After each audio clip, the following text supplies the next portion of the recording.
I'd now like to give the floor to Dr. Sabran, who's the chairperson of the governing body of the international treaty, who's going to talk about farmers' rights and benefit sharing. Thank you. Good afternoon, Your Excellencies, ladies and gentlemen, Secretary of the Treaty, Dr. Bati. It's my great pleasure to be here today to celebrate the International Day of Biological Diversity 2016. And I wish to thank the organizer of the meeting, the Secretariat of the Treaty and the FAO Liaison Office in Geneva for excellent preparation of this meeting in a short time. And many of you who are here today have displayed your long-standing commitment to mark this special event.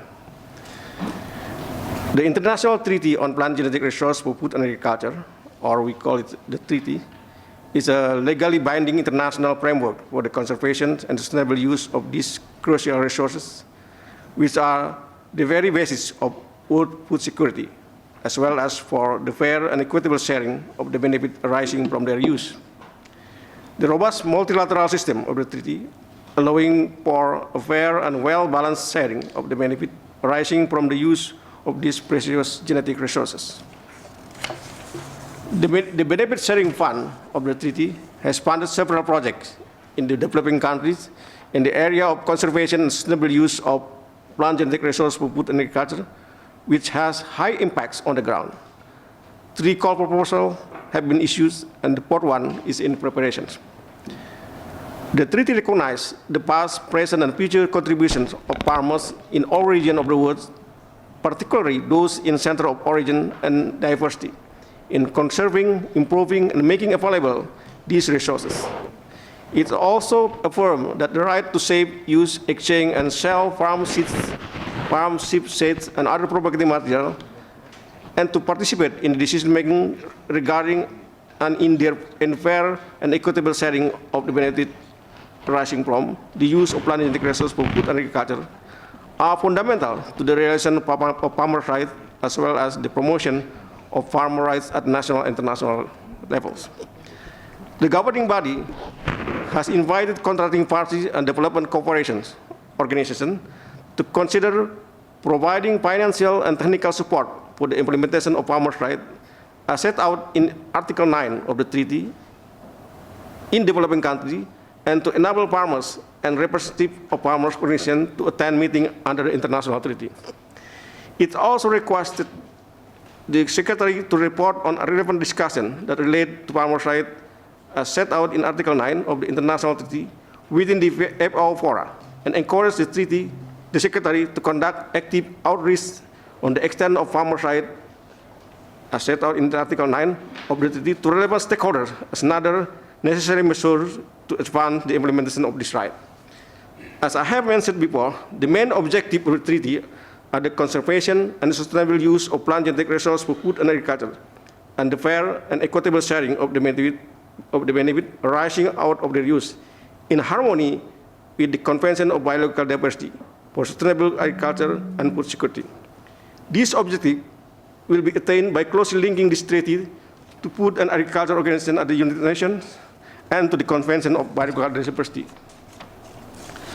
The governing body of the treaty has requested the Secretariat to continue monitoring and participating in the relevant process related to the Convention on Biological Diversity and its Nagoya Protocol, and in order to promote practical, harmonious, and appropriate interface among them, both nationally and internationally.